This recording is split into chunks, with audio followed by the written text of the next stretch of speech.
நம்முடைய கர்த்தரும் இரட்சகருமா இருக்கிற இயேசு கிறிஸ்துவின் நாமத்தினாலே உங்கள் எல்லாருக்கும் எங்கள் அன்பின் வாழ்த்துக்களை தெரிவித்துக் கொள்கிறோம். ஒரு விசை மைக்கில் யாரும் அல்லேலூயா சொல்ல வேண்டாம், எல்லாரும் சேர்ந்து அல்லேலூயா சொல்லலாமா? அல்லேலூயா ஸ்தோத்திரம். 5000 பேருக்கு மேல நம்ம கூடி இருக்கோம். இந்த சவுண்ட் போதாது. எப்படி இந்த சவுண்ட் போதுமா உங்களுக்கு? போதாது. இந்த கன்வென்ஷன் 3வது நாள், முடிவு நாள், நிறைவு நேரத்திற்கு வந்திருக்கிறோம். இந்த சவுண்ட் எல்லாரும் டயர்டா இருக்கீங்களா? டயர்டா இருக்கீங்களா? சத்தமா சொல்லலாமா? அல்லேலூயா ஸ்தோத்திரம். போதாது. அல்லேலூயா ஸ்தோத்திரம். பாவம் இல்லாத வாழ்க்கை சாத்தியமா? சொல்லலாமா? பாவம் இல்லாத வாழ்க்கை, பாவம் செய்யாமல் வாழ முடியுமா? முடியுமா? எல்லாருக்கும் சந்தேகம். அது எப்படி பாஸ்டர்? நாங்க ஜெபட்டு போறோம், ஆராதனைக்கு போறோம், கரெக்டா? அதுவும் இல்ல. அநேக பேர் சொல்றாங்க ஜஸ்ட் சண்டே கிறிஸ்டியன்ஸ் மாதிரி நாங்க இருந்துக்கிறோம். அந்த ஒரு நிலைமை எங்களுக்கு போதும். எப்படி நடந்தால் என்ன? கொஞ்சம் கொஞ்சம் பாவம் எல்லாம் இருக்கதானே செய்யும். கொஞ்சம் எப்படி பொய் இல்லாம எப்படி அப்பா வாழ? எப்படி பொய் சொல்லாம வாழ? எப்படி களவு செய்யாமல் வாழ? எப்படி மற்றவர் பொருட்களை இச்சிக்காமல் வாழ? நடக்கவே நடக்காது. என்னுடைய வாழ்க்கையில நான் நிறைய பார்த்தாயிற்று அப்படின்னு நிறைய பேரு உங்களுடைய ஆன்சர்ஸ் நீங்க சொல்றத நான் கவனிக்கலாம். எபேசியர்கள் நிருபம் 1வது அதிகாரம் 3-4 வசனங்களை நாம் வாசிக்கிற பொழுது, வாசிங்கள். நம்முடைய கர்த்தராகிய இயேசு கிறிஸ்துவின் பிதாவாகிய தேவனுக்கு ஸ்தோத்திரம்.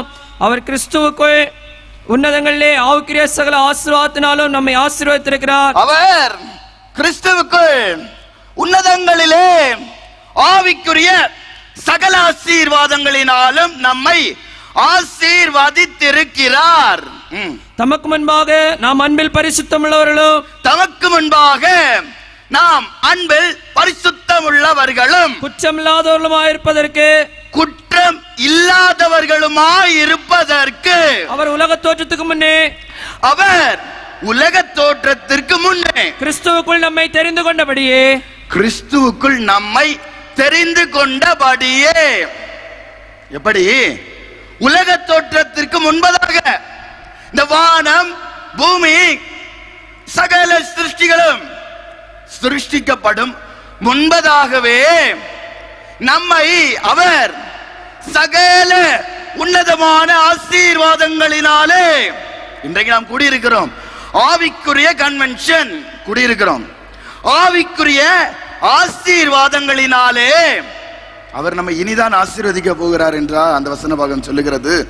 இல்லை, ஆவிக்குரிய ஆசீர்வாதங்களினாலே அவர் ஆசீர்வதித்திருக்கிறார். நாம் அவருக்கு முன்பாக அன்பில் பரிசுத்தம் உள்ளவர்களும். நம்மை அவர் தேவன் எப்படி முன்குறித்தார் பாருங்க. அசுத்தமான, அருவருப்பான, பாவமான, அவருக்கு சித்தத்திற்கு மாறான வாழ்க்கையிலே நாம் வாழ வேண்டும் என்று நம்முடைய தேவன் நம்மை தெரிந்து கொள்ளவில்லை. முதலிலே நாம் கிறிஸ்துவுக்குள் நான் யார், அந்த தேவனுக்கு முன்பாக நான் எப்படிப்பட்டவன், அவர் என்னை எப்படி சிருஷ்டித்தார். வாசியுங்கள் ஆதியாகமம் 1வது அதிகாரம் 26-27. அவர் நம்மை எப்படி சிருஷ்டித்தார்? பின்பு தேவன் நமது சாயலாகவும் நமது ரூபத்தின்படியேயும் மனுஷனை நமது ரூபத்தின்படியேயும் மனுஷனை உண்டாக்குவோமாக. அடுத்த வசனம். தேவன் தம்முடைய சாயலாக மனுஷனை சிருஷ்டித்தார். தேவன் தம்முடைய சாயலாக மனுஷனை சிருஷ்டித்தார். அவனை தேவ சாயலாக சிருஷ்டித்தார். அவனை தேவ சாயலாக சிருஷ்டித்தார். ஆணும் பெண்ணுமாக அவர்களை சிருஷ்டித்தார்.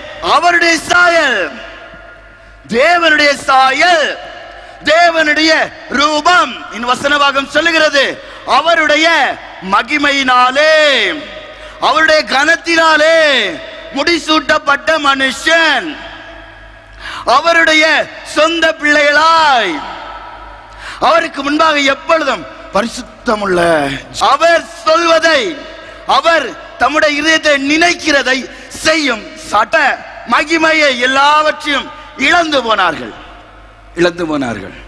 ஒன்று மற்றவர்களாய் மாறி போனார்கள். தேவனுடைய பிள்ளைகள் என்று சொல்லும் அந்த ஸ்தானத்திலிருந்து மாறி போனார்கள். பிசாசின் பிள்ளைகள், பிசாசின் சந்ததியார் என்று சொல்லத்தக்கதாக அவ்விதமாகவே மாறி போனார்கள். என்றாலும் அப்படியே விட்டுவிட சித்தம் கொள்ளாதபடிக்கு எபேசியர் 5வது அதிகாரம் 27வது வசனத்தை வாசிங்கள். அப்படியே விட்டுவிட நம்முடைய தேவனாகிய கர்த்தர் சித்தம் கொள்ளவில்லை. கரை திரை முதலானவை ஒன்றும் இல்லாமல், கரை திரை முதலானவைகள் ஒன்றுமில்லாமல், பரிசுத்தமும் பிழையற்றதுமான, பரிசுத்தமும் பிழை அற்றதுமான மகிமையுள்ள சபை ஆகாதே தமக்கு நம்மை ஒரு சபையாய், ஒரே சபையாய், கிறிஸ்துவின் சபையாய், நம்மை பரிசுத்தமும் பிழை அற்றதான சபையாய், கரை திரை முதலானவைகள் ஒன்றும் இல்லாத அனுபவத்தோடு அவருக்கு முன்பாக நாம் நிறுத்தப்பட வேண்டும். நாம் நேற்றைய தினத்திலே கவனித்தோம், வருகை அது சீக்கிரம், அது சீக்கிரமாய் இயேசு வரப்போகிறார். நியாய தீர்ப்பு உண்டு. நாம் எல்லாரும் நியாயஸ்தானத்துக்கு முன்பாக நிறுத்தப்பட வேண்டிய நாள் வரப்போகிறது. எல்லாருக்கும் நியாய தீர்ப்பு, வலது பக்கத்திலும் இடது பக்கத்திலுமாய் நாம் நிறுத்தப்பட போகிறோம். எப்படியாம் அவருக்கு முன்பாய் நாம் நிறுத்தப்பட வேண்டும். கரை திரை முதலானவைகள் ஒன்றும் இல்லாமல், பரிசுத்தமும் பிழை அற்றதுமான சபையாய் அவருக்கு முன்பாய் நம்ம எல்லாரையும் நிறுத்த வேண்டும் என்று அவர் விரும்பி தம்மை தாமே அவர் ஒப்பு கொடுத்தார். பிள்ளைகள் கெட்டு போனார்கள். அப்படியே ஆதாமிற்குள் எல்லாரும் பாவத்திற்குள்ளாகி மரித்தார்கள், மரித்தவர்களானார்கள் என்பதாக வசனம் சொல்லுகிறது.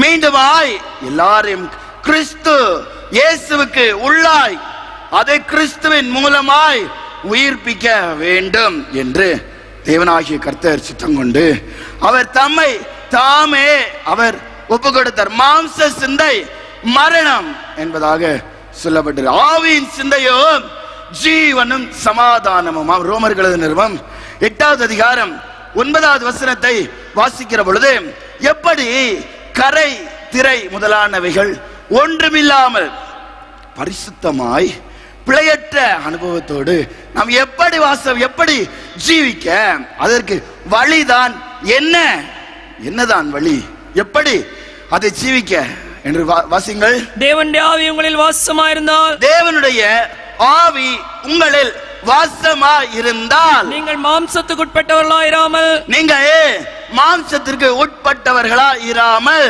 ஆவிக்கு உட்பட்டவர்களாயிருப்பீர்கள். ஆவிக்கு உட்பட்டவர்களாயிருப்பீர்கள். கிறிஸ்துவின் ஆவி இல்லாதவன் அவருடையவன் அல்ல. கிறிஸ்துவின் ஆவி இல்லாதவன் அவருடையவன் அல்ல. கிறிஸ்துவின் ஆவி, கிறிஸ்துவின் ஆவி, அந்த கிறிஸ்துவின் ஆவியை நாம் சொந்தமாக்கி கொள்ள வேண்டும். பிசாசின் ஆவி கிரியை செய்து கொண்டிருக்கிறது, மாம்சத்தின் ஆவி கிரியை செய்து கொண்டிருக்கிறது, பாவ பலன் கிரியை செய்து கொண்டே இருக்கிற. அதை மாற்றும்படியாகத்தான் இயேசு இந்த உலகத்திலே வந்தார். மத்தேயு எழுதின சுவிசேஷம் 1வது அதிகாரம் 21வது வசனத்திலே நாம் வாசிக்கிற பொழுது, நாம் எல்லாரும் அறிந்த காரியம்தான், இயேசு என்ற நாமத்தோடு அவர் இந்த உலகத்திலே வந்தார். வாசிங்கள்.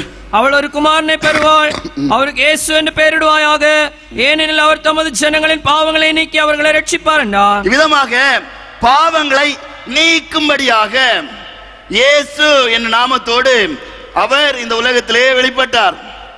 பாவத்தை நீக்கும் பலியாக மனுஷ ஜாதியார் எல்லாருடைய பாவங்களையும் சுமந்து தீர்க்கும். நாம் விசுவாசிக்கிறோமா?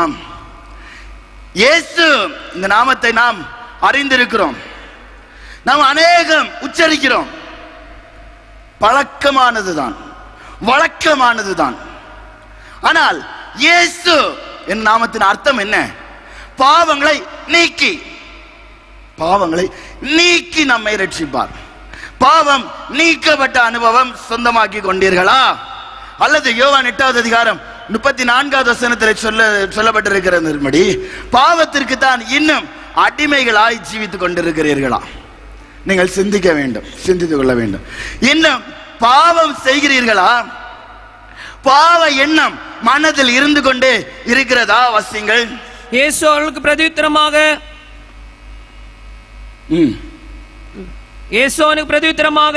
பாவம் செய்கிறவனும் பாவத்துக்கு அடிமையாயிருக்கிறான், பாவம் செய்கிற எவனும் பாவத்திற்கு அடிமையாயிருக்கிறான் என்று மெய்யாகவே மெய்யாகவே உங்களுக்கு சொல்லுகிறேன். மெய்யாகவே மெய்யாகவே உங்களுக்கு சொல்லுகிறேன்.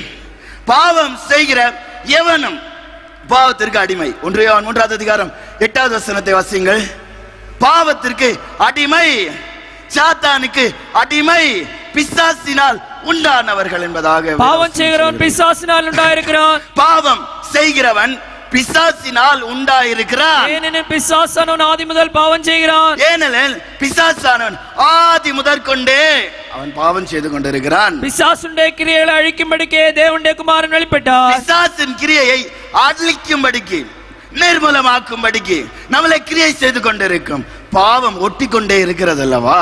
அவை எல்லாத்தையும் நீக்கும்படியே தேவனுடைய குமாரன், யோவான் எழுதின சுவிசேஷம் 3வது அதிகாரம் 14வது வசனத்திலே, அவர் குமாரனாய் இந்த உலகத்திலே அவர் வெளிப்பட்டார், நம்முடைய பாவங்களை நீக்கும்படியாக. 16வது வசனம்.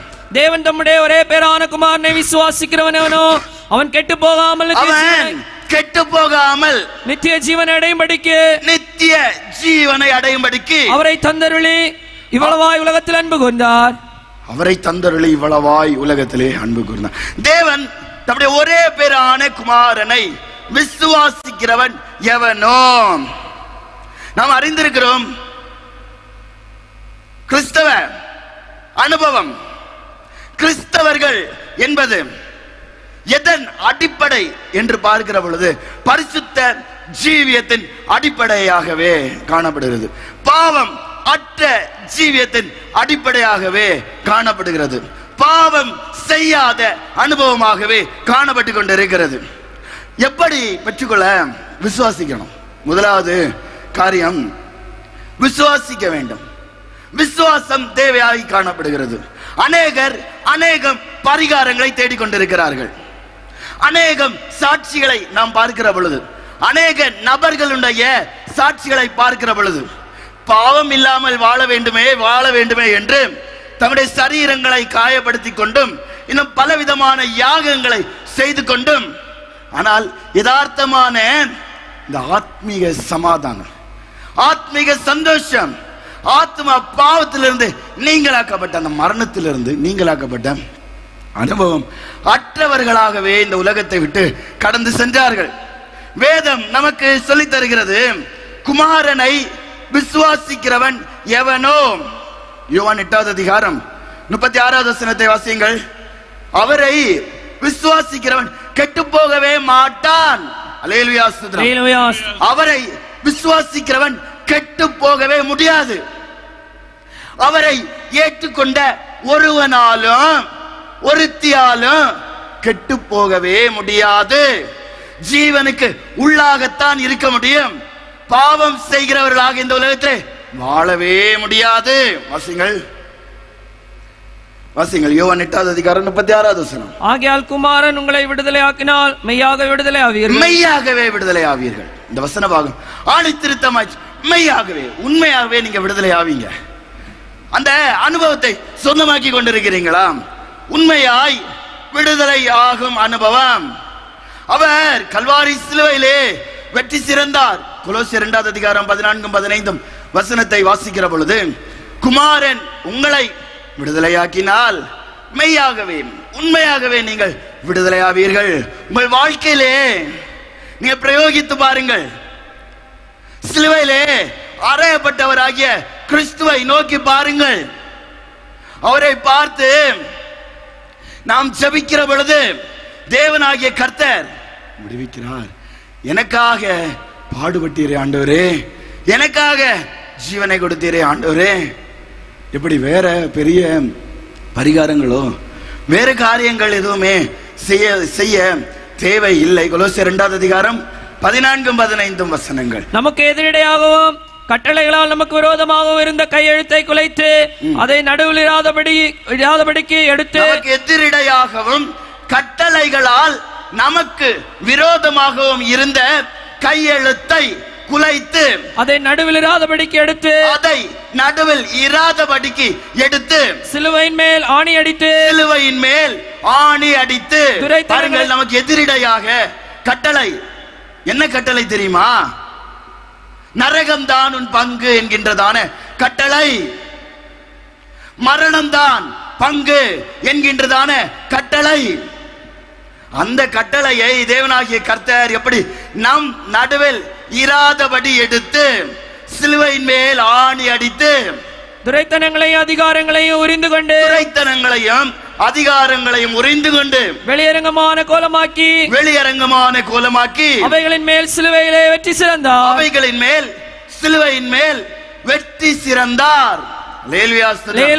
வெற்றி சிறந்தார், நமக்காக ஜெயம் சிறந்தார். நம்மை பாவத்திலிருந்து விடுவிக்க வேண்டும் என்பதற்காக, சாத்தானின் கட்டுகளிலிருந்து விடுவிக்க வேண்டும் என்பதற்காக, பிசாசின் கட்டுகளிலிருந்து விடுவிக்க வேண்டும் என்பதற்காக, மாம்ச இச்சை ரோகங்களிலிருந்து நம்மை விடுவிக்க வேண்டும் என்பதற்காக நம்முடைய தேவனாகிய கர்த்தர் மாம்ச சரீரத்திலே அவர் வெளிப்பட்டார். நம்முடைய பாவங்களை அவருடைய மாம்ச சரீரத்திலே அவர் ஏற்றுக்கொண்டார். நாம் அடைய வேண்டிய ஆக்கினைகளை அவர் அவருடைய சரீரத்திலே, மாம்ச சரீரத்திலே அவர் ஏற்றுக்கொண்டார். யார் யார் விசுவாசிக்கிறீர்களோ, உங்களிடத்தில் விசுவாசம் இருக்கிறதா? எப்படி மலையை கடந்து அல்லது கடலை கடந்து இந்த மலையை பெயர்த்து போட்டு இவ்வளவு காரியங்களை நீங்கள் செய்தால் தான் உங்களுக்கு விடுதலை என்றெல்லாம் வேதம் நமக்கு கற்பித்துக் கொடுக்கவில்லை. Just simple matter. இயேசு எனக்காய் இந்த உலகத்திலே வந்தார், எனக்காய் பாடுபட்டார், எனக்காய் ஜீவனை கொடுத்தார், என்னுடைய பாவங்களை எல்லாவற்றையும் அவர் ஏற்று சுமந்தார் என்று யார் யார் விசுவாசிக்கிறீர்களோ, ரோமர்கள் நிருபம் 8வது அதிகாரம் 2வது வசனத்தை வாசிக்கிற பொழுது ஒரு பிரமாணத்திற்குள்ளாகவே காணப்பட்டு கொண்டிருக்கிறார்கள். பாவம் மரணம் என்கின்றதான பிரமாணத்திலிருந்து அந்த கிறிஸ்துவின் வாசிங்கள், கிறிஸ்து இயேசுவினாலே ஜீவனுடைய ஆவியின் பிரமாணம் என்னை பாவம் மரணம் என்பவர்களின் பிரமாணத்திலிருந்து விடுதலையாக்கிற்று. பாவம் மரணம் என்னும் பிரமாணத்திலிருந்து என்னை விடுதலையாக்கிற்று. விடுதலையை தேவனாகிய கர்த்தர் நமக்காக அவர் ஆயத்தம் பண்ணி வைத்திருக்கிறார். அந்த எப்படி பாவம் மரணம் என்கின்றதான பிரமாணம் பழைய ஏற்பாட்டின் காலத்திலே பார்க்கிற பொழுது ஜனங்கள் அநேகமாய் பிரயாசப்பட்டு கொண்டே இருந்தார்கள். இனி பாவம் செய்யக்கூடாது, இனி பாவம் செய்யக்கூடாது கூடாது கூடாது என்று. ஆனால் கிறிஸ்துவானவர் இந்த உலகத்தில் வெளிப்படாதது நிமித்தமாக அவர்களுக்கு பலி செலுத்தக்கூடியதான முறைமைகள் காணப்பட்டு கொண்டே இருந்தது. தற்காலிகமான பலியை செலுத்தி அவருடைய பாவங்கள் நிவர்த்தியாக்கப்பட்டு கொண்டே வந்தது. ஆனாலும் நம்முடைய கர்த்தராகிய இயேசு கிறிஸ்து நமக்காக இந்த உலகத்திலே பாடுபட்டு மரித்ததினாலே நம் எல்லாருக்கும் அந்த கர்த்தராகிய இயேசு கிறிஸ்துவின் அந்த ஆவியின் பிரமாணத்தினாலே எப்படி பாவம் மரணம் என்னும் பிரமாணங்களிலிருந்து விடுதலையை நாம் சொந்தமாக்கிக் கொள்கிறோம். அடுத்த வசனத்தை வாசிங்கள். அதெப்படி மாம்சத்தினாலே பலவீனமாயிருந்த நியாயப்பிரமாணம் செய்யக்கூடாததை தேவனே செய்யும்படிக்கு தம்முடைய குமாரனை பாவ மாம்சத்தின் சாயலாகவும் பாவத்தை போக்கும் பலியாகவும் அனுப்பி மாம்சத்திலே பாவத்தை ஆக்கினைக்குள்ளாக தீர்த்தார். மாம்சத்திலே பாவத்தை ஆக்கினைக்கு உள்ளாக தீர்த்தார். ஆக்கினைக்கு உள்ளாக தீர்த்தார். 10வது அதிகாரம் 8-9 வசனங்கள். ரோமர் 10வது அதிகாரம் 9-10 வசனங்கள். அவர் நமக்காக பாவ மாம்சத்தின் சாயலாகவும் பாவத்தை போக்கும் பலியாகவும் நமக்காக அவர் பாடுபட்டார். நம்முடைய பாவங்களை எல்லாவற்றையும் அவர் ஏற்று சுமந்தார். நாம் செய்ய வேண்டிய காரியம் எல்லாம் ஒன்றே ஒன்று தான். வசிங்கள். என்னவென்றால் கர்த்தராகிய இயேசுவை நீ உன் வாயினாலே அறிக்கையிட்டு தேவன் அவரை மரித்தோரிலிருந்து எழுப்பினார் என்று உன் இதயத்திலே விசுவாசித்தால் ரட்சிக்கப்படுவாய். நாம் முதலாம் நாள் கவனித்தோம். மனம் திரும்ப வேண்டும், பாவ மன்னிப்பை சொந்தமாக்கிக் கொள்ள வேண்டும். அந்த பாவ மன்னிப்பை சொந்தமாக்கிக் கொள்ள பாவ அறிக்கை தேவையாக காணப்பட்டது. பாவ அறிக்கை செய்கிறோம், பாவங்களை எல்லாவற்றையும் ஏற்றுச் சொல்கிறோம். ஆண்டவரே, நான் இப்படிப்பட்ட பாவங்களை நான் செய்தேன், நமக்கு பிரியமில்லாத வழிகளிலே நான் நடந்தேன் என்று ஒவ்வொரு பாவங்களையும் நாம் ஏற்றுச் சொல்லுகிறோம். இனி ஒரு அறிக்கையை குறித்து இந்த வசன பாகம் சொல்லுகிறது. விசுவாச அறிக்கை. அல்லேலூயா ஸ்தோத்திரம், அல்லேலூயா ஸ்தோத்திரம். கூட்டம் நடுவில் ஜொலித்தேடும் சுத்த ஜோதியே ஆரோக்கியே யோவேளையில் ஆடியானஞ்சம் மாறிரோ ஆரோக்கியே யோவேளையில் ஆடியானஞ்சம் மாறிரோ மீட்கேட்ட பம்பையாள்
ஹalleluya ஸ்தோத்திரம் ஹalleluya ஸ்தோத்திரம். வாசிங்கள் ரோமர் 10 அதிகாரம் 9வது வசனம். என்னவென்றால் கர்த்தராகிய இயேசுவை நீ உன் வாயினால் அறிக்கையிட்டு தேவன் அவரை மரித்தோரிலிருந்து எழுப்பினார் என்று உன் இருதயத்திலே விசுவாசித்தால் ரட்சிக்கப்படுவாய். கர்த்தராகிய இயேசுவை நீ உன் வாயினாலே அறிக்கையிட்டு தேவன் அவரை மரித்தோரிலிருந்து எழுப்பினார் என்று உன் இருதயத்திலே விசுவாசித்தால் ரட்சிக்கப்படுவாய். நீதி உண்டாக இருதயத்திலே விசுவாசிக்கப்படும். நீதி உண்டாக இருதயத்திலே விசுவாசிக்கப்படும். ரட்சிப்புண்டாக வாயினாலே அறிக்கை பண்ணப்படும். ரட்சிப்பு உண்டாக வாயினாலே அறிக்கை பண்ணப்படும்.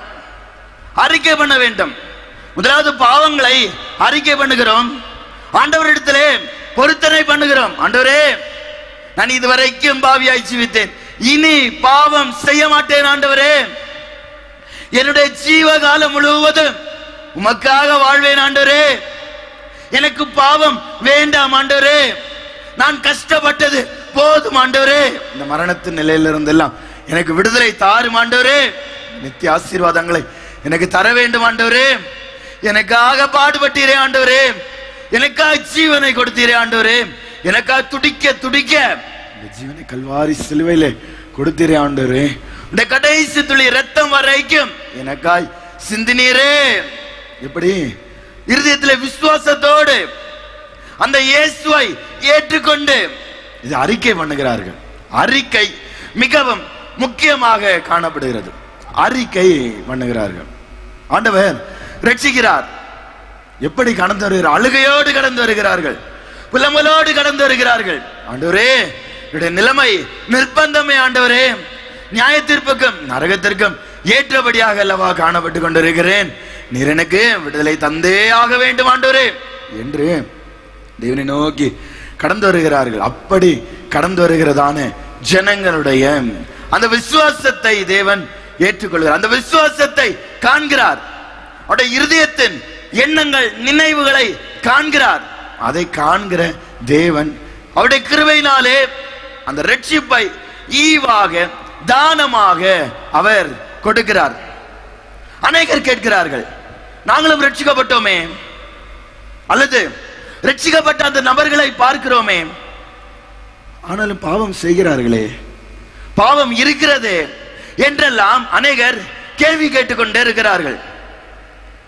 1 பேதுரு 2வது அதிகாரம் 24வது வசனத்தை நாம் வாசிக்கிற பொழுது ஒரு குணமாகும் அனுபவத்தை அங்கே சொல்லப்பட்டிருக்கிறது. நாம் பாவங்களுக்கு செத்து நீதிக்கு பிழைத்திருக்கும்படிக்கு, பாவங்களுக்கு செத்து நீதிக்கு பிழைத்திருக்கும்படிக்கு அவர் தாமே தமது சரீரத்திலே நம்முடைய பாவங்களை சிலுவையின் மேல் சுமந்தார். அவர் தாமே தமது சரீரத்திலே நம்முடைய பாவங்களை சிலுவையின் மேல் சுமந்தார். அவருடைய தழும்புகளால் குணமானீர்கள். குணமானீர்கள். ஜென்ம சுபாவம் மாறின ஒரு அனுபவம், இருதயம் குணப்பட்ட ஒரு அனுபவம். மனம் திரும்பினார்கள், ஆனால் குணப்படவில்லை. மனம் திரும்பி குணப்படுங்கள் என்று சொல்லப்பட்டிருக்கிறது. மனம் திரும்பி குணப்பட்டதான ஒரு அனுபவம். யோவான் எழுதின சுவிசேஷம் 3வது அதிகாரம் 8வது வசனத்தை வாசிக்கிற பொழுது, 3வது அதிகாரம் 5வது வசனம், இயேசு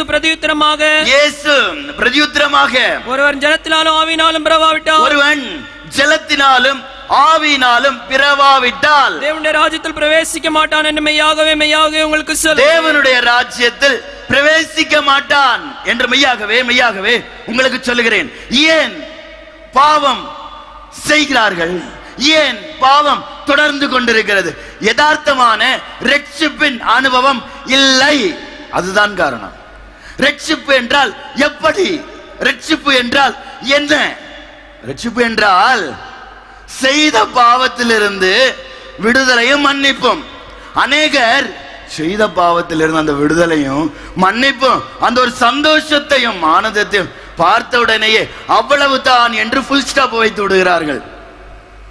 அதுக்கு அடுத்தபடியான இந்த குணப்படுகிறதான அனுபவம், மறுபடியும் பிறக்கும் அனுபவம். எப்படி ஜலத்தினாலும் ஆவியினாலும் பிறவாவிட்டால் தேவனுடைய ராஜ்யத்தில் பிரவேசிக்க மாட்டான்.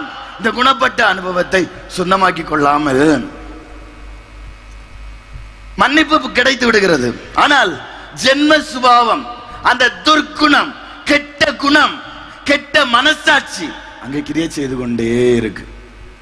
ஏனென்றால் அந்த பிசாசானவன் பார்க்கிறான், அப்படியே கொஞ்ச நாள் போகிறது, அதற்கு அடுத்தபடியாக இவர்களினாலே நிலைத்து நிற்க முடிகிறதில்லை.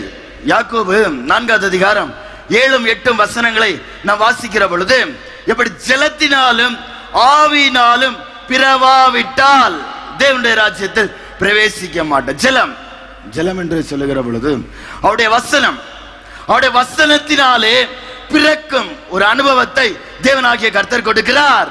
அல்லேலூயா ஸ்தோத்திரம்.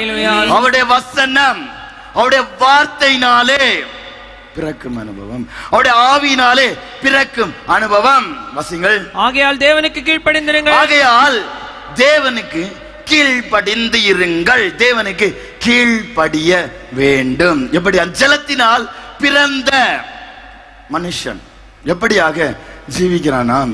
விசுவாசித்தோம், ஆண்டவர் எனக்காக பாடுபட்டார், சரிதான், மரித்தார், ஏற்றுக்கொண்டோம், பாவங்களை அறிக்கை பண்ணினோம், விசுவாச அறிக்கை செய்தோம். அது மாத்திரம் இருந்து கொண்டு இயேசுவே இயேசுவே இயேசுவே என்றெல்லாம் மட்டும் சொல்லிக் கொண்டிருந்தால் போதாது, போதாது, போதாது. தேவனுக்கு கீழ்ப்படிய வேண்டும், கீழ்ப்படிய வேண்டும். இரண்டாவது அனுபவம் விசுவாசிக்கணும் முதல், அடுத்து கீழ்ப்படிதல் தேவையாக காணப்படுகிறது. அவருடைய வேத வசனத்துக்கு நாம் கீழ்ப்படிய வேண்டும், அவருடைய சுவிசேஷத்திற்கு கீழ்ப்படிய வேண்டும், அவருடைய உபதேச சட்ட திட்டங்களுக்கு நாம் கீழ்ப்படிய வேண்டும், அவருடைய நீதிக்கு நாம் கீழ்ப்படிய வேண்டும். மத்தேயு 3வது அதிகாரம் 8வது வசனத்தை நாம் வாசிக்கிற பொழுது, எல்லா நீதியும் நிறைவேற்ற வேண்டியதா இருக்கிறது என்று இயேசு சொன்னார். 3வது அதிகாரம் 15வது வசனம். இயேசு அவனுக்கு பிரதியுத்தரமாக, இயேசு அவனுக்கு பிரதியுத்தரமாக, இப்பொழுது இடம் கொடு, இப்பொழுது இடம் கொடு, இப்படி எல்லா நீதியையும் நிறைவேற்றுவது, இப்படி எல்லா நீதியும் நிறைவேற்றுவது நமக்கு ஏற்றதா இருக்கிறது என்றார், நமக்கு ஏற்றதாய் இருக்கிறது என்றார். அப்பொழுது அவருக்கு இடம் கொடுத்தான். அப்பொழுது அவருக்கு இடம் கொடுத்தான். நம்முடைய இயேசு கிறிஸ்து இந்த உலகத்திலே இரட்சகராக இருந்த பொழுது நம் எல்லாருக்கும் ஞான ஸ்நானம் எடுத்து அவர் முன் மாதிரி காண்பித்தார். அல்லேலூயா ஸ்தோத்திரம்.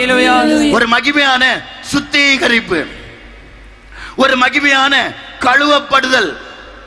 அநேகர் எப்படி இந்த ஞான ஸ்நானம் ஒன்றும் வேண்டாம், அப்படியே எப்படியாவது இருந்துவிட்டால் போதும் என்கின்றதான நிலைமையோடு காணப்பட்டு கொண்டே இருக்கிறார். இந்த ஞான ஸ்நானம் எடுத்து கொள்ளாததன் நிமித்தமாகவே அநேகர் எப்படி பாவத்திற்கு உள்ளாகவே காணப்பட்டு கொண்டே இருக்கிறார்கள். அந்த எகிப்திலே காணப்பட்ட இஸ்ரவேல் ஜனங்கள், அவர்கள் கோசே நாட்டிலே அந்த பட்டணத்திலே சேமமாகத்தான் இருந்து கொண்டிருந்தார்கள். அவர்கள் அந்த விடுதலையை சொந்தமாக்கி கொண்டு அந்த விடுதலை பயணத்தை அவர்கள் ஆரம்பித்த பிற்பாடு அவர்களுக்கு செங்கடல் குறுக்கிட்டதாக நாம் எல்லாம் அறிவோம். அந்த செங்கடலை தேவனாகிய கர்த்தர் தம்முடைய தாசனாகிய மோசேயின் மூலமாக அவர் பிளந்தார். உலர்ந்த தரை வழியாக அந்த கடலை கடந்தார்கள் என்பதாக நாம் அறிவோம். அவர்கள் நினைத்தாலும் இந்த செங்கடலை கடந்து செல்லுதல் என்பதான ஒரு காரியம் ஒப்பனையான ஒரு காரியம், ஞான ஸ்நானத்திற்கு ஒரு முன் உதாரணமான ஒரு காரியமாகவே காணப்பட்டு கொண்டிருக்கிறது. அவர் பெற்றுக்கொள்ள தடை நிறைந்ததான அனுபவத்தோடு காணப்படுகிறார். எப்படி நான் இந்த வேஷத்தோடு நான் நடக்க, எப்படி நான் இந்த தெய்வ பக்திக்குரியதான இந்த அனுபவத்தோடெல்லாம் நான் இந்த உலகத்திலே வாழ என்கின்றதான பல விதமான தயக்கங்கள் நிறைந்ததான அனுபவத்தோடு காணப்பட்டு கொண்டே இருக்கிறார்கள். பலவிதமான தயக்கங்கள், பலவிதமான சந்தேகங்கள் நிறைந்த அனுபவத்தோடு காணப்பட்டு கொண்டே இருக்கிறார்கள். அடியேன் சிறு பிராயத்திலே ஒரு பிரசங்கியாரோடு கடைகளுக்கு கூட்டி செல்வது உண்டு. அப்பொழுது அவர் முடிவெட்டக்கூடியதான அந்த கடைக்கு சென்றார். நானும் கூட நான் போன உடனேயே அங்கே அந்த நபரிடத்திலே சொல்லுகிறேன், டிவி எல்லாத்தையும் ஆஃப் பண்ணி விடுங்கள், பாஸ்டர் வந்திருக்காரு டிவியில். அப்ப அந்த பாஸ்டர் என்ன சொன்னாரு, நீ ஏன் அப்படி எல்லாம் சொல்ல போற, அது ஒண்ணும் நமக்கு என்ன அப்படி என்பதாக அவர் சொன்னார். அதற்கு அப்புறமாக அவர் வந்து சொல்லுவார், அது அங்க ஓடிட்டு இருந்துச்சு, எனக்கு அதெல்லாம் எதுவுமே தெரியல. எனக்கு ஆச்சரியமாக இருந்தது. அடுத்து அவர் எங்களை எல்லாம் ஜெபம் பண்ண வைப்பார், ரட்சிக்கப்பட வேண்டும் என்பதற்காக எல்லாம் ஜெபம் பண்ண வைப்பார். அப்பொழுது அப்படியெல்லாம் ஜெபம் பண்ணி அப்படி இருப்போம். ரட்சிக்கப்படவில்லை, ஆனால் கூட்டங்களுக்கு எல்லாம் செல்கிறது, ரட்சிக்கப்படுவது அப்படி ரட்சிக்கப்பட பிரயாசப்படுகிறது என்றெல்லாம் இருந்தது. ஆனால் அதற்கு அப்புறம் நான் அந்த கடைக்கு அப்படி போய் உட்கார்ந்தேன். கண்ணுக்கு முன்னாடி தான் டிவி ஓடிக்கொண்டிருந்தது, ஆனால் அது என்ன ஓடினது என்று என்னுடைய கண்ணுக்கு தெரியவே செய்யாது. அங்க பாடல்களும் என் காரியங்களும் ஓடிக்கொண்டே இருக்கிறது, சினிமா எதுவுமே என்னுடைய காதுகளிலே ஏறவே இல்லை. அப்பொழுதுதான் அறிந்து கொண்டேன், ஓஹோ இதுதானா அனுபவம். வீதியிலே நடந்து சென்று கொண்டிருக்கிறேன், பாடல் சினிமா பாட்டு எல்லாம் அங்கே சத்தமாக அங்க ஒலிபெருக்கிலே கேட்கிறது, ஆனால் எதுவுமே என்னுடைய காதுக்குள் ஏறவில்லை. எதையுமே நான் அதை சிந்திக்க முடியவில்லை. அதாவது சத்தமா தான் எல்லாம் ஓடுது, சத்தமா தான் கேட்டுட்டு இருக்கு, ஆனால் எதுவுமே காதிற்குள் ஏறவில்லை, இருதயத்திற்குள் நுழையவில்லை. அதுதான் ரட்சிப்பின் அனுபவம். பாவம் நிறைந்த வாழ்க்கை தான், பாவம் நிறைந்த உலகம் தான். இந்த உலகம் பாவத்திற்குள்ளாகத்தான் காணப்பட்டு கொண்டிருக்கிறது, பொல்லாங்கிற்கு உள்ளாகத்தான் இந்த உலகம் காணப்பட்டு கொண்டிருக்கிறது. ஆனால் தேவனால் பிறந்தவன், அவருடைய வார்த்தையினால் பிறந்தவன், அதான் சொல்லப்பட்டு யோவான் 1வது அதிகாரம் 1வது வசனம் 14வது வசனத்தை நாம் வாசிக்கிற பொழுது, ஆதியிலே வார்த்தை இருந்தது, ஆதியிலே வார்த்தை இருந்தது, அந்த வார்த்தை தேவனிடத்தில் இருந்தது, அந்த வார்த்தை தேவனிடத்தில் இருந்தது, அந்த வார்த்தை தேவனாக இருந்தது, அந்த வார்த்தை தேவனாக இருந்தது, அந்த வார்த்தை மாம்சமாகி, அந்த வார்த்தை மாம்சமாகி கிருபையினாலும் சத்தியத்தினாலும் நிறைந்தவராய், கிருபையினாலும் சத்தியத்தினாலும் நிறைந்தவராய் நமக்குள்ளே வாசம் பண்ணினார், நமக்கு உள்ளே வாசம் பண்ணினார். அவருடைய மகிமையை கண்டோம், அவருடைய மகிமையை கண்டோம். பிதாவுக்கு ஒரே பேரானவருடைய மகிமைக்கு ஏற்ற மகிமையாகவே பிதாவுக்கு ஒரே பேரானவருடைய மகிமைக்கு ஏற்ற மகிமையாகவே இருந்தது. மாம்சத்திலே வந்த கர்த்தராகிய இயேசு கிறிஸ்து நம்மை அவருடைய ஆலயங்களாக மாற்றுகிறார். நமக்கு உள்ளே அவர் வாசம் பண்ணுகிறார். வார்த்தையாகிய தேவன் நமக்கு உள்ளே வாசம் பண்ணுகிறார். நீங்கள் யோசியுங்கள், உங்களுக்குள்ளே வாசம் பண்ணுகிறாரா? அந்த வார்த்தையாகிய தேவன் கிறிஸ்து இயேசு உங்களுக்குள்ளே வாசம் பண்ணுகிறாரா? சத்தியவரராகிய தேவன் உங்களுக்குள்ளே வாசம் பண்ணுகிறாரா? அவருக்கு உங்கள் இருதயங்களிலே இடம் உண்டா? இடம் உண்டா? யாருக்கு இடம் வைத்துக் கொண்டிருக்கிறீர்கள்? உலகத்திற்கும் ஆசை இச்சைகளுக்கும் பாவங்களுக்கும் அக்கிரமங்களுக்கும் அசுத்தங்களுக்கும் வேண்டாத காரியங்கள் எல்லாவற்றிற்குமாக உங்களுடைய இருதயத்தையும் மனதையும் எல்லாவற்றையும் வைத்துக் கொண்டிருக்கிறீர்கள். பிதாவுக்கு ஒரே பேரானவருடைய மகிமைக்கு ஏற்ற மகிமையாகவே கிறிஸ்துவுக்கு உள் நம்மை அவர் வாழ செய்கிறார். ஜலத்தினாலும் ஆவியினாலும் பிறப்பிக்கப்பட்டதான ஒரு அனுபவம். 1 யோவான் 3வது அதிகாரம் 9வது வசனத்தை வாசிக்கிற பொழுது, தேவனால் பிறந்த எவனும் ஜலத்தினாலும் ஆவியினாலும் பிறந்த எவனும் அவருடைய வசனங்களுக்கு வார்த்தைகளுக்கு கீழ்ப்படிய தன்னை ஒப்பு கொடுத்ததான ஒருவனும் பாவம் செய்யான்.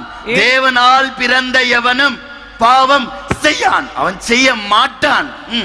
ஏனெனில் அவருடைய வித்து அவனுக்குள் தரித்திருக்கிறது. ஏனெனில் அவருடைய வித்து அவனுக்கு உள் தரித்திரு, விதையாகிய வசனம் உள்ள தரித்திருக்கிறது. கிறிஸ்துவை தரித்து கொண்டார்கள், கிறிஸ்துவை தரித்து கொண்டார்கள். அந்த வித்து உள்ளே இருந்து நம்மை நல் வழியிலே நடத்தி கொண்டே இருக்கும். அவன் தேவனால் பிறந்தபடியால் பாவம் செய்ய மாட்டான். அவன் தேவனால் பிறந்தபடியினால் பாவம் செய்ய மாட்டான். பாவம் செய்ய மாட்டான். பாவம் செய்ய முடியாது, சாத்தான் அணுக முடியாது. அவன் ஓடியே போவான், ஓடியே போவான். எப்படி? கீழ்ப்படுகிறார்கள், தங்களை தாழ்த்துகிறார்கள். கிருபையினாலும் சத்தியத்தினாலும் நமக்குள்ள வாசம் பண்ண வேண்டும் என்றால் அந்த கிருபையை எப்படி அவர் தருகிறார்?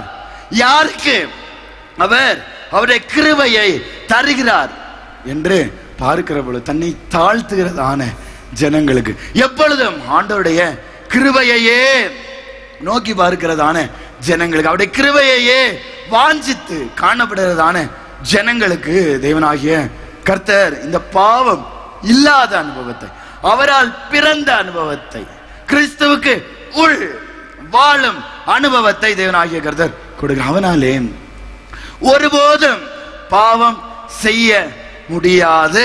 அல்லேலூயா, ஸ்தோத்திரம். பாவம் இல்லாத வாழ்க்கை கிறிஸ்துவுக்கு உள் சாத்தியமே. ஒருவராலும் சொல்ல முடியாது, ஒருவராலும் சொல்ல முடியாது. பாவம் செய்யாமல் இந்த உலகத்திலே ஜீவிக்கவே முடியாது என்று ஒருவராலும் சொல்லவே முடியாது. போக்கு சொல்ல இடமே இல்லை, போக்கு சொல்ல இடமே இல்லை. அவர் தம்முடைய பரிசுத்த இரத்தத்தினாலே நம்மை அவர் கழுவி சுத்திகரிக்கிறார். பாருங்கள், அவர் அடக்கம் பண்ணப்பட்டு 3ஆம் நாளிலே உயிரோடு எழுந்தார். நாமும் அவரோடு கூட அடக்கம் பண்ணப்படும் ஒரு அனுபவத்தை கொடுக்கிறார். பாவங்களை எல்லாம் அந்த ஞான ஸ்நானத்தின் மூலம் தண்ணீருக்குள் மூழ்கி எழும்புகிற பொழுது பாவங்கள், அந்த பாவ மாம்ச சரீரம், அந்த பாவ மாம்ச சாயல் எல்லாமே அடக்கம் பண்ணப்படுகிறது, அடக்கம் பண்ணப்படுகிறது. நீங்கள் யோசித்து பாருங்கள், ஒரு செத்த பிரேதத்தை உங்களோடு கூட வைத்துக்கொண்டு எவ்வளவு காலம் ஜீவனம் பண்ணுவீர்கள்? அடக்கம் செய்ய வேண்டும் அல்லவா? அடக்கம் செய்யணுமா வேண்டாமா? செய்யண்டாமா? ஒரு சித்த பிரேதம் இருக்கிறது, கூடையே வாழ்நாட்களை கடத்துவீர்களோ? பாவம் மீண்டும் மீண்டும் மேற்கொள்ளும் மேற்கொள்ளும் இந்த ஞான ஸ்நானத்திற்கு உள்ளாக கடந்து வராத ஜனங்களை மேற்கொண்டே இருக்கும். அடக்கம் பண்ணப்பட்டதான ஒரு அனுபவத்தை தேவனாகிய கர்த்தர் கொடுக்கிறார். முழுகி எழும்புகிற பொழுது அவருடைய அந்த உயிர்த்தெழுதலின் சாயலை அவர் கொடுக்கிறார். மறுரூப சாயலை தேவனாகிய கர்த்தர் நமக்கு கொடுக்கிறார். பாவம் இல்லாத வாழ்க்கை, பாவம் இல்லாத வாழ்க்கை. அநேகரை சாத்தான் தடை செய்து கொண்டே இருப்பான். இந்த ஞான ஸ்நானம் பெற்றுக்கொள்ள முடியாத வண்ணம் இந்த சாத்தான் தடை செய்து கொண்டே இருப்பான். தடை, பல்வேறு தடைகளை அங்கே தூக்கி போட்டுக்கொண்டே இருப்பான். அதனுடைய வாழ்க்கையும் கூட பார்க்கிற பொழுது சிறுபிராயத்திலிருந்தே கர்த்தருக்கு ஊழியம் செய்ய வேண்டும் என்கின்றதான ஆசை விருப்பம் காணப்பட்டது. ஆனால் ரட்சிக்கப்படவில்லை. கல்வி பருவம், பள்ளி பருவம் முடிகிறது, ஊழியத்திற்கு போக வேண்டும் என்று பார்த்தால் ரட்சிக்கப்பட்டாயா என்று கேட்கிறார்கள். இல்லை. கல்லூரி பருவமும் முடிகிறது, அதற்கப்புறமாக வேலை பருவம். அங்கே பார்க்கிற பொழுது வாழ்க்கை பலவிதமாக ஓடிக்கொண்டே இருக்கிறது. அப்பொழுதுதான் ஒரு எண்ணம், இனி காலம் செல்லாது, நான் வேலை செய்ததான இடத்தில் அங்கேயே இருந்தேதான் ஜெபம் பண்ணி ரட்சிக்கப்பட்டு, அப்பொழுதுதான் அந்த ரட்சிக்கப்பட்டேன் என்கின்றதான உறுதி. அதற்கு முன்பாக பலவிதமான அநேகம் காத்திருப்பு, எதுவுமே முடங்க மாட்டேன், ஜெபம் செய்ய போகிறதும் எல்லாம் காரியங்கள் தான். ஆனால் அந்த ரட்சிப்பின் அந்த அனுபவம் இல்லை எனக்கு. அது நமக்கு சுவிசேஷத்தின் மூலம் தாராளம் அறிந்திருக்கிறோம். அந்த பாவம் இல்லாத அனுபவம், அந்த பாவ எண்ணங்கள் எதையும் நம்மை மேற்கொள்ளாத ஒரு அனுபவம், இருதயத்தின் ஆழத்திலிருந்து ஒரு சந்தோஷம், ஒரு சமாதானம், ஒரு ஆறுதல். ஆனால் நான் என்னுடைய வாழ்க்கையை பார்ப்பேன், நல்லா ஜெபம் பண்ணேன், ஆனா எந்த விதமான விடுதலை இல்லாமலே காணப்பட்டு கொண்டிருந்தேன். ஆனால் நான் வேலை செய்து கொண்டிருந்த அந்த பருவத்தில் சரியாக உணர்ந்து கொண்டேன், ரட்சிக்கப்பட்டேன் என்று சரியாய் உணர்ந்து கொண்டேன். சரியான அந்த பாவத்தில் இருந்து ஒரு விடுதலை. அநேகர் நான் ரட்சிக்கப்பட்டேனா, மனம் திரும்பினேனா என்று அறியாதவர்களாகவே காணப்பட்டு கொண்டிருக்கிறார்கள். தன் செய்ததான பாவத்தை முதலாவது தங்களுக்கு தெரிகிறது. அழுகையோடு அந்த அழுகை வரும் பாருங்க, அந்த மனம் உடைத்து, ஆண்டவரே நான் அது யதார்த்தமாய் உடையும் மனம், ஆண்டவரே நான் பாவி அப்பா, நான் துரோகி அப்பா, நான் இப்படி எல்லாம் பாவம் செய்தேனப்பா. அவருடைய பாடுகளை நினைத்து நாம் அழுவோம், கண்ணீர் வரும். அந்த கண்ணீர், அதுதான் அந்த கண்ணீர் வந்து நம்ம ஓலமிட்டு அழுது புலம்புகிற பொழுது நம்முடைய இருதயத்திற்கு வருமே தேவ சமாதானம், நம்முடைய இருதயத்திற்கு வருமே ஒரு லகுவாக்கப்பட்டதான அனுபவம், லகுவாக்கப்பட்டதான ஒரு அனுபவம். மனசுக்குள்ள எப்பொழுதும் ஒரு சந்தோஷம், கண்ணமா அழுதுட்டே தான் இருப்போம், ஆனா மனசுக்குள்ள ஒரு சந்தோஷம், ஒரு சமாதானம் அங்கே பெருகி பெருகி பெருகி கொண்டே இருக்கும். அடுத்து நம்ம வாழ்க்கையை பார்த்தா முந்தின அந்த பாவ நடக்கை எதுவுமே நம்ம கிட்ட இருக்காது. லேலுயா ஸ்தோத்திரம். முந்தின பாவ நடக்கை எதுவுமே நம்முடைய வாழ்க்கையிலே இருக்காது. அப்பொழுது இதே போலதான் ஒரு ஞானஸ்தான கூட்டம் கடந்து வந்தது. அப்பொழுது இந்த சாத்தான் மனசுக்குள்ள, சாத்தானுக்கு ஒரு எண்ணத்தை பாருங்க, டேய் நீ அபிஷேகம் பெறவில்லை அல்லவா, அபிஷேகம் பெறாம நீ ஞானஸ்தானம் எல்லாம் எடுத்த எண்ணத்துக்கு ஊழியத்துக்குள்ள ஒன்றும் வர முடியாது, அபிஷேகம் சொன்ன கிடைச்சதுக்கு அப்புறம் நீ ஞானஸ்தானம் எடுத்தா போதும் என்கின்றதான். அப்பொழுதுதான் மனசு ஒரு பிரசங்கம், ரட்சிக்கப்பட்டால் கண்டிப்பாய் ஞானஸ்நானம் எடுத்தே ஆக வேண்டும் என்கின்றதான பிரசங்கத்தை கேட்டு உணர்வடைந்து அப்பொழுது ரட்சிக்கப்பட்டேன் என்கின்றதான உறுதி.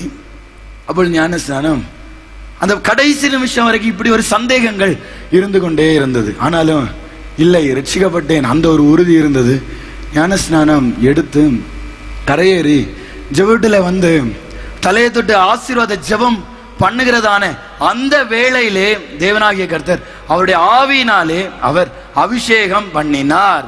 லேலுயா ஸ்தோத்திரம். அந்த தருணத்தை நான் விட்டிருந்தேன், ஆனால் அந்த தருணத்திலே நான் ஞானஸ்நானத்திலே பங்கு பெற்று ஞானஸ்நானம் எடுக்காமல் விட்டிருந்தேன், ஆனால் என்னுடைய நிலைமை மகா நிர்பந்தமே, என்னுடைய நிலைமை மகா நிர்பந்தமே. அடுத்து என்னுடைய நிலைமை எப்படி வரும் என்றே தெரியாது. அவ்வளவாகவே ஏராளம் ஜனங்கள் எப்படி காணப்படுகிறார்கள் என்றால், தருணங்கள் மாறிவிட்டது, தங்களுடைய நாட்களை கடத்தி விட்டார்கள். இனி எப்படி மீண்டுமாய் அவர்களாலே அந்த ரட்சிப்புக்குள்ளாக கடந்து வரவும் ஞானஸ்நானத்திற்குள்ளாக கடந்து வர முடியாதவர்களாய், மீண்டுமாய் எப்படி பாவத்தினாலே பிடிக்கப்பட்டவர்களாய் பாவம் செய்கிறவர்களாகவே அநேகர் மாறிக்கொண்டே இருக்கிறார். ஆனாலும் தேவனாகிய கர்த்தர் இந்த ஒரு நீதிக்கு எல்லாரும் கீழ்ப்படிய வேண்டும் என்று அவர் விரும்புகிறார். அதற்காகவே அவரே மாதிரி காண்பித்தார். ஞானஸ்நானம் பெற்றுக்கொண்டு அவரே நமக்காக மாதிரி காண்பித்தார். லேலுயா ஸ்தோத்திரம், லேலுயா ஸ்தோத்திரம். பரிசுத்தனாக்கிடும் பார்த்திபனே ஞானதி சுத்தனாக நடந்திடவே, பரிசுத்தனாக்கிடும் பார்த்திபனே ஞானதி சுத்தனாக நடந்திடவே,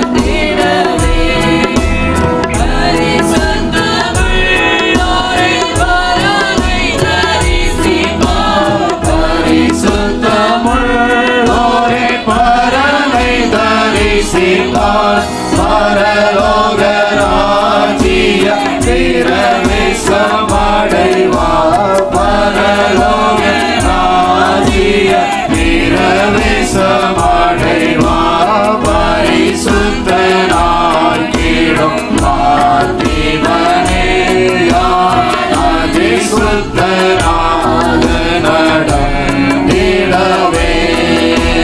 திருரத்தம் சிந்தினே பிரியவனை 27 வசனத்தை வாசிக்க. புதிய இருதயத்தை தேவனாகிய கர்த்தர் கொடுக்கிறார், நவமான இருதயத்தை.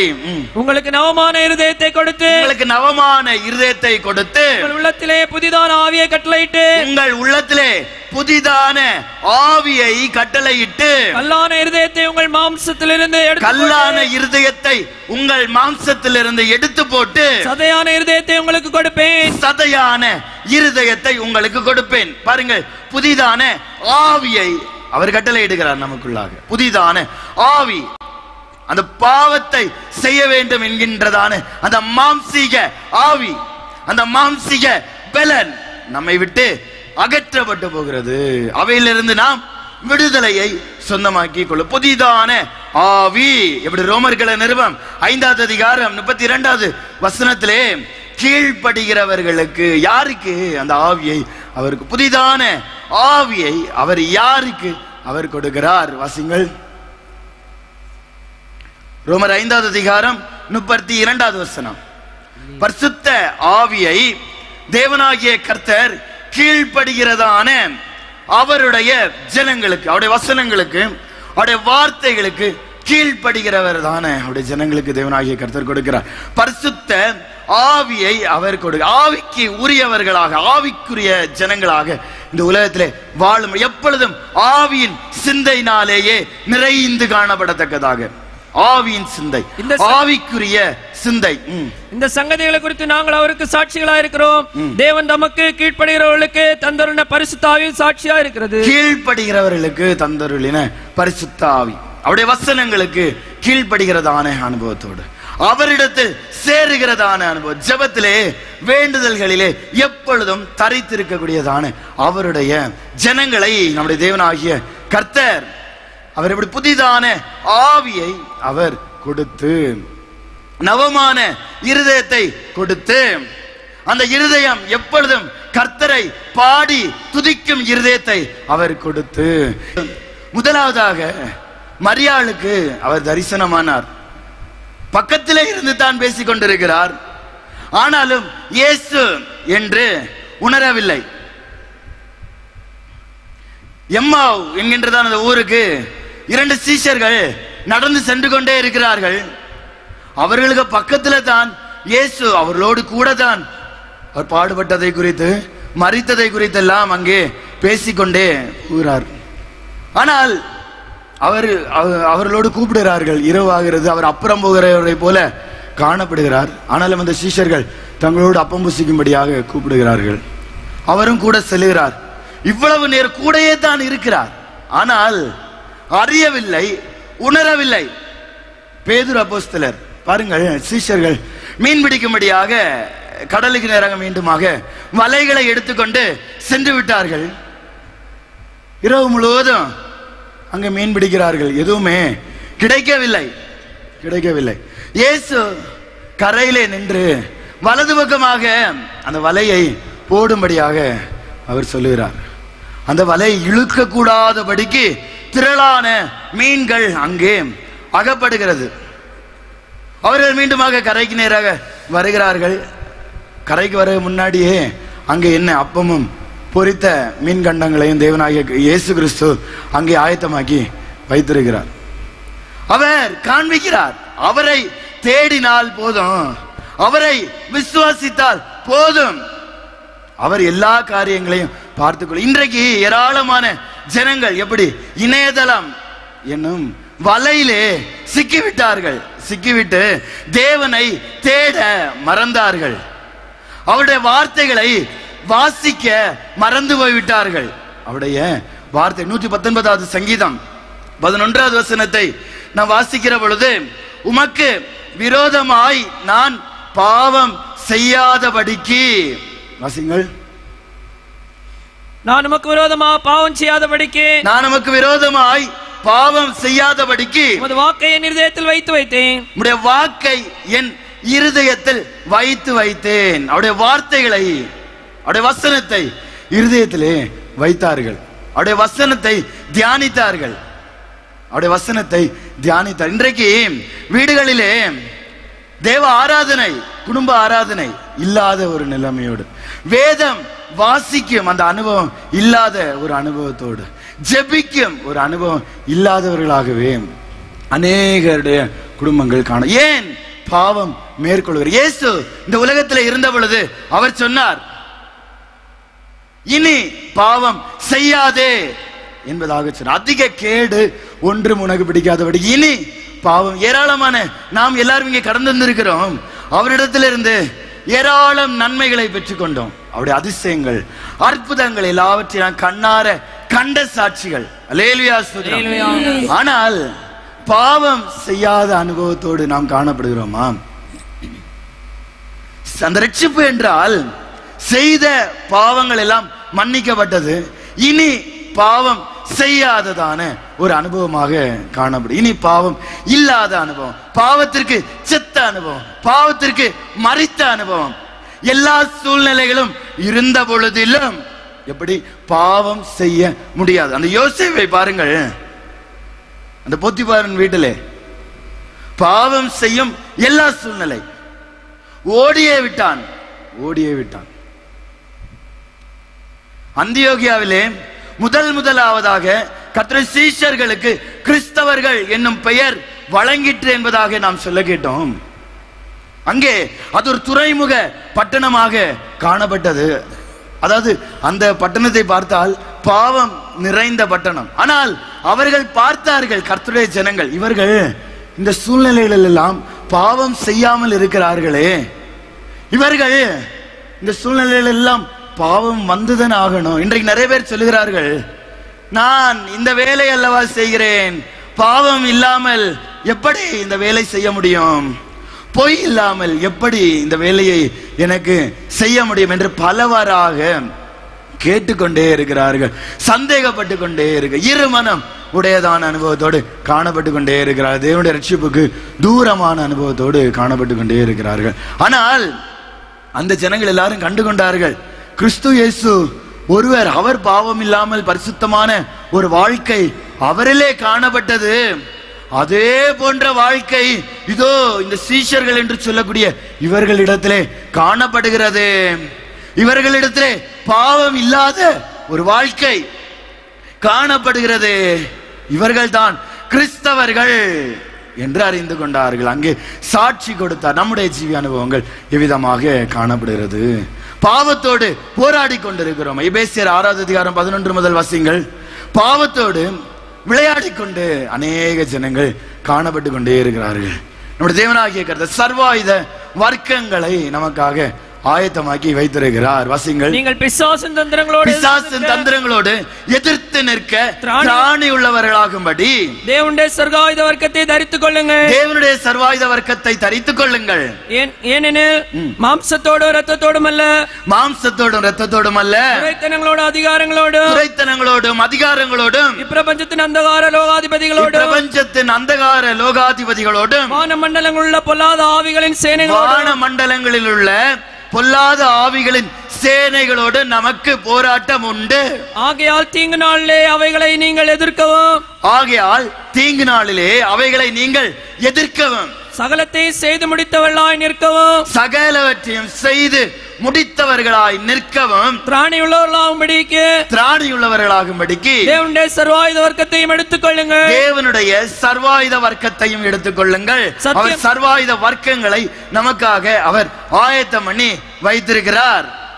சாத்தானோடும் சகல துரைத்தனங்கள் ஆளுகையில் எல்லாவற்றினோடும் எப்படி நாம் போராடி ஜெயம் கொண்டதான அனுபவத்தோடு, ஜெயித்ததான அனுபவத்தோடு, பாவத்தை மேற்கொண்டதான அனுபவத்தோடு இந்த உலகத்திலே வாழத்தக்கதான சகல கிருபைகளையும் ஆசீர்வாதங்களை நமக்காக அவர் ஆயத்தம் பண்ணி வைத்திருக்கிறார். எப்படி சத்தியம் என்னும் கச்சையை அறையில் கட்டி கொண்டவர்களாய், வசிங்கள். சத்தியம் என்னும் கச்சையை உங்கள் அறையில் கட்டிக்கொண்டவர்களாய், சத்தியம் என்னும் கச்சையை அறையில் கட்டிக்கொண்டவர்களாய், நீதி என்னும் மார்க்கவசத்தை தரித்தவர்களாயும், நீதி என்னும் மார்க்கவசத்தை தரித்துக் கொண்டவர்களாயும், சமாதானத்தின் சுவிசேஷத்திற்குரிய ஆயத்தம் என்னும் பாதரட்சையை, சமாதானத்தின் சுவிசேஷத்திற்குரிய ஆயத்தம் என்னும் பாதரட்சையை கால்களில் தொடுத்துக் கொண்டவர்களாயும், பொல்லாங்கனையும் அக்னி அஸ்திரங்களை எல்லாம் அவித்து போடத்தக்கதாய் எல்லாவற்றிற்கும் மேலாக விசுவாசம் என்னும் கேடகத்தையும் பிடித்துக் கொண்டவர்களாய் நில்லுங்கள். எல்லாவற்றிற்கும் மேலாக விசுவாசம் என்னும் கேடகத்தை பிடித்துக் கொண்டவர்களாயும் நில்லுங்கள். ரட்சண்யம் என்னும் தலைசீராவையும் தேவவசனமாகிய ஆவியின் பட்டயத்தையும் எடுத்துக்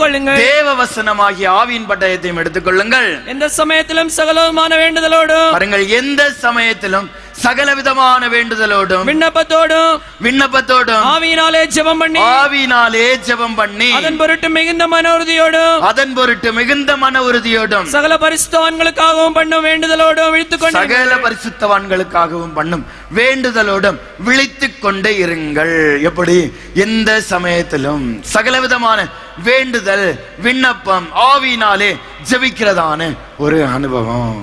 இவ்விதமான ஜெப ஜீவியமுடையதான அனுபவத்தோடு, அவருடைய வேதத்தை தியானிக்கிறதான அனுபவத்தோடு, அவருடைய வசனத்தை நம்முடைய இருதயங்களிலே பதித்து வைக்கிறதான அனுபவத்தோடு, அவருக்கு கீழ்ப்படுகிறதான அனுபவத்தோடு, அவருடைய சுவிசேஷத்திற்கு கீழ்ப்படுகிறதான அனுபவத்தோடு, அவருடைய வார்த்தைகளை ஏற்றுக்கொள்கிறதான அனுபவத்தோடு, விசுவாசத்தோடு நாம் இந்த உலகத்திலே வாழுகிற பொழுது பாவம் இல்லாத அனுபவத்தோடு நம்முடைய தேவனாகிய கர்த்தர் நம்மை அவர் பாதுகாக்கிற நல்ல தேவனாகவே அவர் காணப்படுகிறார். எபிரேயர் 7வது அதிகாரம் 25வது வசனத்தை வாசிக்கிற பொழுது முற்றும் முடிய ரட்சிக்க வல்லமை உள்ள தேவனாகவே அவர் காணப்படுகிறார். அல்லேலூயா, ஸ்தோத்திரம். முற்றுமுடிய முடிவு பரியந்தமும் நம்மை அவர் ரட்சிக்க வல்லமை உள்ள தேவனாக காண. யூதா நிருபம் 1வது அதிகாரம் 24வது வசனத்தை வாசிக்கிற பொழுது வழுவாதபடி நம்மை அவர் பாதுகாக்கிற தேவனாக காணப்படுகிறார். வழுவாதபடி உங்களை காக்கவும், வழுவாதபடி உங்களை காக்கவும் தமது மகிமையுள்ள சன்னிதானத்திலே மிகுந்த மகிழ்ச்சியோடு உங்களை மாசற்றவர்களாய் நிறுத்தவும் வல்லமை உள்ளவரும், மிகுந்த மகிழ்ச்சியோடு உங்களை மாசற்றவர்களாய் நிறுத்தவும் வல்லமை உள்ளவர். நம்ம எல்லாரையும் தேவனாகிய கர்த்தர் தெரிந்து கொண்டார். பாவம் இல்லாதவர்களாய், பரிசுத்தமாய், பிழையற்றவர்களாய், கரைத்திரை முதலானவைகள் ஒன்றும் இல்லாத அனுபவத்தோடு, எப்படி ரட்சிப்பின் அனுபவத்தில் வழுவாதவர்களாய், வழுவாமல் நம்மை காத்து முடிவிலே அவருடைய நித்திய ராஜ்யத்திலே நம்மை அவர் சேர்க்கிற ஜீவன் நிறைந்த தேவனாக காணப்படுகிறார். எப்படி கிறிஸ்துவின் சிந்தையுடையவர்களாக காணப்பட்டார்கள். கிறிஸ்துவின் சிந்தை, ஒரு ரகசியத்தை அவர்கள் தங்களிலே காத்து கொண்டார். கொலோசியர் 1வது அதிகாரம் 27வது வசனத்தை வாசிக்கிற ஒரு ரகசியம் அவர்களுக்குள்ளே கிரியை செய்து கொண்டே இருந்தது. புறஜாதிகளுக்குள்ளே விளங்கிய இந்த ரகசியத்தில் உள்ள மகிமையின் ஐஸ்வர்யம் என்னதென்று தேவன் தம்முடைய பரிசுத்தவான்களுக்கு தெரியப்படுத்த சித்தமானார். கிறிஸ்துவானவர் மகிமையின் நம்பிக்கையாக உங்களுக்குள் இருப்பதே அந்த ரகசியம். கிறிஸ்துவானவர் மகிமையின் நம்பிக்கை நமக்கு உள்ளே இருக்கிறார். ஆவியானவராகிய தேவன் நமக்கு உள்ளே வாசம். இந்த ரகசியத்தை அறிந்து கொண்டார்கள். நான் பாவத்திற்குரியவன் அல்ல, உலகத்திற்குரியவன் அல்ல, சாத்தானுக்கு உரியவன் அல்ல என்பதை அறிந்து நான் இயேசுவுக்குரியவன், கிறிஸ்துவுக்கு உரியவன், கிறிஸ்துவானவருக்கு நான் சொந்தமானவன், அவருக்காக நான் கிரயத்துக்கு கொள்ளப்பட்டவன் என்கின்றதான விசுவாசத்தோடு காணப்பட்டார்கள். அந்த கிறிஸ்துவானவர் மகிமையின் நம்பிக்கையாக உங்களுக்கு உள்ளே இருப்பது. எப்பொழுதும் சிந்தையெல்லாம் கிறிஸ்துவுக்குள்ளாக காணப்பட்டது. கிறிஸ்துவை குறித்ததான சிந்தை, செய்கை எல்லாவற்றினாலும் நிரப்பப்பட்டதான அனுபவத்தோடு அப்படி நிரப்பப்பட்டதான அனுபவத்தோடு இருந்ததினால் மாத்திரமே பாவத்திற்கு செத்த அனுபவத்தோடு, பாவத்திற்கு மரித்த அனுபவத்தோடு, அவருடைய நீதிக்கு பிழைத்திருக்கிறவர்களாக, அவருடைய சித்தத்தை முடிவு பரியந்தம் செய்கிறவர்களாக இந்த உலகத்திலே தங்களை காத்து கொண்டார்கள். வழுவாமல் அவருடைய மகிமையுள்ள சன்னிதானத்திலே தங்களை குற்றமற்றவர்களாய், மாசற்றவர்களாய் நிறுத்திக் கொள்ளத்தக்கதாக காத்து கொண்டார். அவருடைய கிருபையை பற்றி கொண்டார்கள். இங்கே கூடியிருக்கிற நாம் அனைவரும் நம்மை அவருடைய பாதபடியிலே ஒப்பு கொடுப்போம். அவருடைய பாடுகளை சிந்திப்போம், அவருடைய சிலுவையை சிந்திப்போம். எப்பொழுதும் அவருடைய சிலுவையை குறித்ததான தியானம், அவருடைய சிலுவை எப்படி அவர் சிலுவையில் அறையப்பட்டவராக எல்லாருடைய கண்களுக்கும் முன்பாக அவர் பிரத்யட்சமாய் வெளிப்பட்டு கிரியை செய்து கொண்டே அந்த சிலுவையை குறித்ததான எண்ணம், அந்த சிலுவையை குறித்ததான அந்த தரிசனத்தோடு நாம் எப்பொழுதும் காணப்பட்டால் தேவனாகிய கர்த்தர் நம்முடைய இலக்கை கிறிஸ்து இயேசுக்குள்ளாக, அவருடைய பரமகாணனாகிய நித்திய ராஜ்யத்திற்குள்ளாக நம்மை அவர் வழி நடத்தி கூட்டி சேர்க்கிற நல்ல தேவனாக அவர் காணப்படும். ஒவ்வொரு தாழ்த்தி வறுமையாக்கி ஜெபிப்போம், ஒப்பு கொடுப்போம். அவருடைய நித்திய ராஜ்யத்திலே நம்ம சேர்த்து ஆயத்தப்படுவோம். கர்த்தர் தாமே இறங்கி உங்கள் எல்லாரையும் அளவில்லாமல் அதிகமாக ஆசீர்வதிப்பாராக. ஆமீன்.